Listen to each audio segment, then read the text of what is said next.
अस्सलाम वालेकुम प्यारे बच्चों। आज हम जमात सुअम यानी तीसरी जमात की पढ़ाई शुरू कर रहे हैं।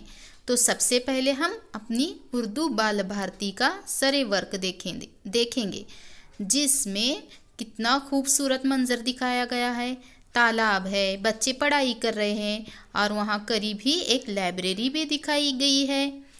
मजमून उर्दू, नज़्म मोटरसाइकिल। फट फट फट फट करने वाली, मीलों का दम भरने वाली, आन बड़ी है शान बड़ी है, दो पहियों में जान बड़ी है।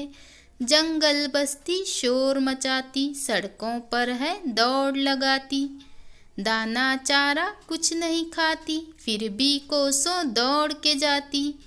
थक जाने का नाम नहीं है, बैठे रहना काम नहीं है। सरपट दौड़ के जाने वाली, झटपट काम बनाने वाली।